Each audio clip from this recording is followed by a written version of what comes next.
Selamat pagi, Bapak, Ibu, Saudara-saudari yang terkasih di dalam Tuhan Yesus Kristus. Hari ini kita akan melanjutkan pembacaan dan perenungan kebenaran firman Tuhan dari Injil Yohanes pasal yang ke-6, ayat yang pertama sampai yang ke-71. Mari saya mengajak kita semua untuk membuka Alkitabnya dan nanti kita akan membaca bersama-sama di dalam Yohanes pasal 6 ayat yang pertama sampai yang ke-71.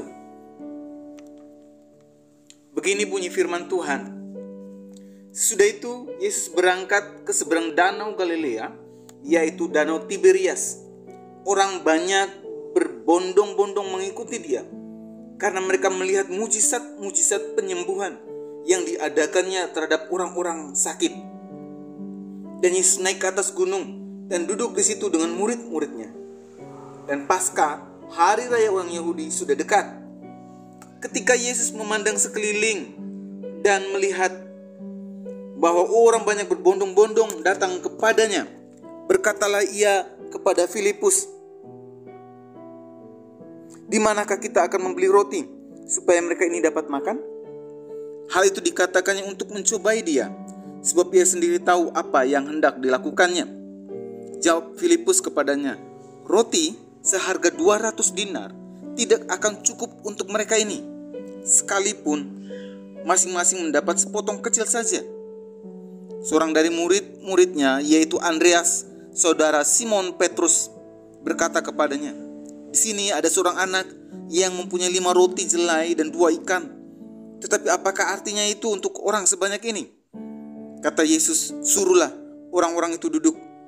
Adapun di tempat itu banyak rumput, maka duduklah orang-orang itu, kira-kira 5.000 laki-laki banyaknya. Lalu Yesus mengambil roti itu, mengucap syukur dan membagi-bagikannya kepada mereka yang duduk di situ. Demikian juga dibuatnya dengan ikan-ikan itu, sebanyak yang mereka kehendaki. Dan setelah mereka kenyang, ia berkata kepada murid-muridnya, "Kumpulkanlah potongan-potongan yang lebih, supaya tidak ada yang terbuang." Maka mereka pun mengumpulkannya dan mengisi 12 bakul penuh dengan potongan-potongan dari kelima roti jelai yang lebih setelah orang makan. Ketika orang-orang itu melihat mujizat yang telah diadakannya, mereka berkata, "Dia ini adalah benar-benar nabi yang akan datang ke dalam dunia." Karena Yesus tahu bahwa mereka hendak datang dan hendak bawa dia dengan paksa untuk menjadikan dia raja, ia menyingkir pula ke gunung seorang diri. Dan ketika hari sudah mulai malam, murid-murid Yesus pergi ke danau, lalu naik ke perahu dan menyeberang ke Kapernaum. Ketika hari sudah gelap, Yesus belum juga datang mendapatkan mereka. Sedang laut bergelora karena angin kencang. Sudah mereka mendayung kira-kira 2-3 mil jauhnya, mereka melihat Yesus berjalan di atas air mendekati perahu itu. Maka ketakutanlah mereka. Tapi ia berkata kepada mereka, "Aku ini, jangan takut." Mereka mau menaikkan dia ke dalam perahu, dan seketika juga perahu itu sampai ke pantai yang mereka tujui. Pada keesokan harinya, orang banyak yang masih tinggal di seberang melihat bahwa di situ tidak ada perahu selain daripada yang satu tadi, dan bahwa Yesus tidak turut naik ke perahu itu bersama-sama dengan murid-muridnya, dan bahwa murid-muridnya saja yang berangkat. Tapi sementara itu beberapa perahu lain datang dari Tiberias dekat ke tempat mereka makan roti. Sudah Tuhan mengucapkan syukur atasnya. Ketika orang banyak melihat bahwa Yesus tidak ada di situ dan murid-muridnya juga tidak, mereka naik ke perahu-perahu itu lalu berangkat ke Kapernaum untuk mencari Yesus. Ketika orang banyak menemukan Yesus di seberang laut itu, mereka berkata kepadanya, "Rabi, bila mana engkau tiba di sini?" Yesus menjawab mereka, "Aku berkata kepadamu, sungguhnya kamu mencari aku bukan karena kamu telah melihat tanda-tanda, melainkan karena kamu telah makan roti itu dan kamu kenyang. Bekerjalah bukan untuk makanan yang akan dapat binasa, melainkan untuk makanan yang bertahan sampai pada hidup yang kekal, yang akan diberikan Anak Manusia kepadamu. Sebab dialah yang disahkan oleh Bapa Allah dengan meterainya." Lalu kata mereka kepadanya, "Apakah yang harus kami perbuat supaya kami mengerjakan pekerjaan yang dikehendaki Allah?" Jawab Yesus kepada mereka, "Inilah pekerjaan yang dikehendaki Allah, yaitu hendaklah kamu percaya kepada Dia yang telah diutus Allah. Maka kata mereka kepadanya, tanda apakah yang engkau perbuat supaya dapat kami melihatnya dan percaya kepadamu? Pekerjaan apakah yang engkau lakukan? Nenek moyang kami telah makan mana di padang gurun, seperti ada tertulis, mereka diberinya makan roti dari sorga. Maka kata Yesus kepada mereka, aku berkata kepadamu, sungguhnya bukan Musa yang memberikan kamu roti dari sorga, melainkan Bapakku yang memberikan kamu roti yang benar dari sorga. Karena roti yang dari Allah ialah roti yang turun dari sorga dan yang beri hidup kepada dunia. Maka kata mereka kepadanya, Tuhan, berikanlah kami roti itu senantiasa. Kata Yesus kepada mereka, akulah roti hidup. Barang siapa datang kepadaku, ia tidak akan lapar lagi. Dan barang siapa percaya kepadaku, ia tidak akan haus lagi. Tapi aku telah berkata kepadamu, sungguh pun kamu telah melihat aku, kamu tidak percaya. Semua yang diberikan Bapa kepadaku akan datang kepadaku, dan barang siapa datang kepadaku, ia tidak akan kubuang. Sebab aku telah turun dari sorga, bukan untuk melakukan kehendakku, tetapi untuk melakukan kehendak Dia yang telah mengutus aku. Dan inilah kehendak Dia yang telah mengutus aku, yaitu supaya dari semua yang telah diberikannya kepadaku, jangan ada yang hilang, tapi supaya kubangkitkan pada akhir zaman. Sebab inilah kehendak Bapakku, yaitu supaya setiap orang yang melihat anak dan yang percaya kepadanya beroleh hidup yang kekal, dan supaya aku membangkitkannya pada akhir zaman. Maka bersungut-sungutlah orang Yahudi tentang Dia, karena Ia telah mengatakan, akulah roti yang telah turun dari sorga. Kata mereka, bukankah Ia ini Yesus anak Yusuf, yang ibunya bapaknya kita kenal? Bagaimana Ia dapat berkata, aku telah turun dari sorga? Jawab Yesus kepada mereka, jangan kamu bersungut-sungut. Tidak ada seorang pun yang dapat datang kepadaku, jikalau ia tidak ditarik oleh Bapa yang mengutus aku, dan ia akan kubangkitkan pada akhir zaman. Ada tertulis dalam kitab nabi-nabi, dan mereka semua akan diajar oleh Allah. Dan setiap orang yang telah mendengar dan menerima pengajaran dari Bapa datang kepadaku.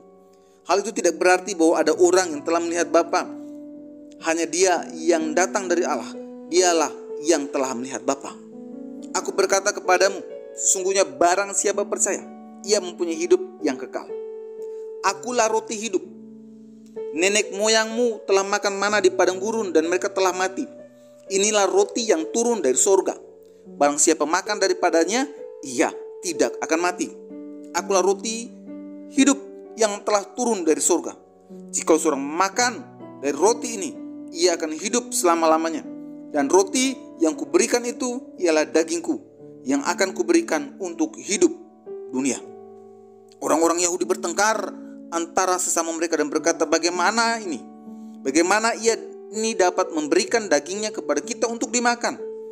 Maka kata Yesus kepada mereka, aku berkata kepadamu, sesungguhnya jika kamu tidak makan daging anak manusia dan minum darahnya, kamu tidak mempunyai hidup di dalam dirimu. Barang siapa makan dagingku dan minum darahku, dia mempunyai hidup yang kekal, dan aku akan membangkitkan dia pada akhir zaman. Sebab dagingku adalah benar-benar makanan, dan darahku adalah benar-benar minuman. Barang siapa makan dagingku dan minum darahku, dia tinggal di dalam aku dan aku di dalam dia. Sama seperti Bapa yang hidup mengutus aku dan aku hidup oleh Bapa. Demikian juga barang siapa yang memakan aku akan hidup oleh aku. Inilah roti yang telah turun dari sorga, bukan roti seperti yang dimakan nenek moyangmu dan mereka telah mati. Barang siapa makan roti ini, ia akan hidup selama-lamanya. Semuanya ini dikatakan Yesus di Kapernaum ketika ia mengajar di rumah ibadah. Sudah mendengar semuanya itu, banyak dari murid-murid Yesus yang berkata, perkataan ini keras, siapakah yang sanggup mendengarkannya? Yesus yang di dalam hatinya tahu bahwa murid-muridnya bersungut-sungut tentang hal itu, berkata kepada mereka, adakah perkataan itu menggoncangkan imanmu? Dan bagaimanakah jikalau kamu melihat anak manusia naik ke tempat di mana ia sebelumnya berada? Rohlah yang memberi hidup, daging sama sekali tidak berguna. Perkataan-perkataan yang kukatakan kepadamu adalah roh dan hidup, tapi di antaramu ada yang tidak percaya. Sebab Yesus tahu dari semula siapa yang tidak percaya dan siapa yang akan menyerahkan dia. Lalu ia berkata, sebab itu telah kukatakan kepadamu, tidak ada seorang pun dapat datang kepadaku kalau Bapa tidak mengaruniakannya kepadanya. Mulai dari waktu itu, banyak murid-muridnya mengundurkan diri dan tidak lagi mengikut dia. Maka kata Yesus kepada ke-12 muridnya, "Apakah kamu tidak mau pergi juga?" Jawab Simon Petrus kepadanya, "Tuhan, kepada siapakah kami akan pergi? Perkataanmu adalah perkataan hidup yang kekal, dan kami telah percaya dan tahu bahwa Engkau adalah yang kudus dari Allah." Jawab Yesus kepada mereka, "Bukankah aku sendiri yang telah memilih kamu yang 12 ini? Namun seorang di antaramu adalah iblis." Yesus yang dimaksudkannya ialah Yudas, anak Simon Iskariot, sebab dialah yang akan menyerahkan Yesus. Dia seorang di antara ke-12 murid itu. Bapak, Ibu, saudara-saudari yang terkasih di dalam Tuhan, renungan hari ini terambil dari Injil Yohanes pasal 6 ayat 1 sampai yang ke-71. Namun hari ini kita tidak akan membahas keseluruhan tema dalam pasal 6. Hari ini kita akan coba sedikit merenungkan dalam Injil Yohanes pasal 6 ayat yang pertama sampai yang ke-15 tentang pemeliharaan Tuhan Yesus bagi mereka yang mengikutinya. Bapak, Ibu, saudara-saudari yang terkasih di dalam Tuhan, peristiwa Yesus memberi makan 5.000 orang yang belum terhitung wanita dan anak-anak ini terjadi di seberang Danau Galilea, yaitu Danau Tiberias. Dan dijelaskan dalam Injil Yohanes ini bahwa peristiwa ini berdekatan hari raya Paskah orang Yahudi. Yesus dan murid-muridnya menepi untuk mencari tempat istirahat sejenak dari pelayanan. Namun hal ini ternyata juga didengar oleh banyak orang, sehingga mereka tetap mengikuti Tuhan Yesus melalui jalur darat. 5.000 orang laki-laki yang juga belum terhitung anak-anak dan wanita mengikut Tuhan Yesus dengan motivasi yang berbeda-beda. Namun Alkitab menjelaskan bahwa yang pasti ada beberapa hal yang mendasari mereka mengikuti Tuhan Yesus. Yang pertama, karena mereka melihat mujizat kesembuhan yang terjadi atas orang sakit. Yang kedua, mereka mengikuti Yesus karena mereka menganggap Tuhan Yesus sebagai nabi. Yang ketiga, mereka mengikuti Yesus karena orang banyak ini datang dan hendak membawa Yesus dengan paksa untuk menjadikan Tuhan Yesus sebagai raja mereka. Dan ada juga yang datang karena ingin makan dan minum. Bapak, Ibu, saudara-saudara yang terkasih, dengan semua motivasi mereka yang Yesus sudah ketahui, Tuhan tidak marah. Tuhan Yesus juga tidak menghalangi mereka agar jangan datang lagi, sekalipun motivasi mereka salah. Tidak, Tuhan Yesus tetap melayani mereka, tetap dengan sabar menuntun mereka di dalam pengajarannya, agar motivasi mereka berubah dan melihat kebutuhan hidup mereka saat itu yang mereka butuhkan. Hal berikut yang kita dapat pelajari bersama adalah Yesus melihat dan peduli dengan setiap kebutuhan, baik secara rohani dan juga secara jasmani bagi mereka yang mengikutinya. Yesus tidak mengabaikan kebutuhan yang mendasar, makan maupun minum, bagi setiap orang yang mengikutinya. Dalam hal ini, kita dapat melihat bahwa Tuhan Yesus sangat bertanggung jawab, sangat peduli dengan apa yang kita butuhkan, bukan apa yang kita inginkan. Oleh sebab itu, Tuhan Yesus menjawab setiap keraguan para muridnya untuk memberi makan 5.000 orang laki-laki yang belum termaksud anak-anak dan para wanita, dengan 5 roti dan 2 ikan, dan sisanya 12 bakul. Bapak, Ibu, saudara yang terkasih dalam Tuhan, hari ini kita belajar bersama-sama bahwa apapun motivasi kita dalam mengiring dan mengikut Tuhan Yesus, sekalipun sering kali kita memaksa Tuhan untuk tujuan kita, Tuhan akan tetap menerima kita apa adanya dan dengan sabar menuntun kita untuk berubah dengan menjawab apa yang kita butuhkan, bukan apa yang kita inginkan, agar selaras dan searah tujuan Tuhan Yesus. Yang kedua, kita belajar hari ini tetaplah percaya dan bersyukur dengan berserah kepada Tuhan dalam situasi-situasi yang sulit yang kita alami hari ini. Mungkin bagi manusia mustahil untuk menyelesaikan dan mengerjakan dengan segala keterbatasan yang kita miliki, dan realitanya yang kita lihat memang mustahil.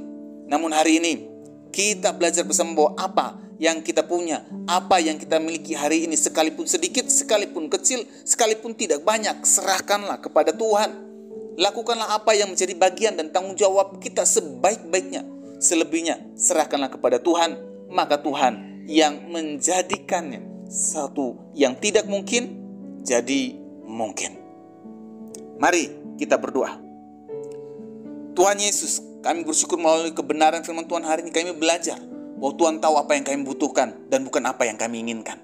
Kami juga belajar hari ini untuk memberikan apa yang ada pada kami, baik kecil maupun sedikit yang kami miliki. Ajar kami untuk belajar taat dan percaya bahwa bagi Tuhan tidak ada yang mustahil.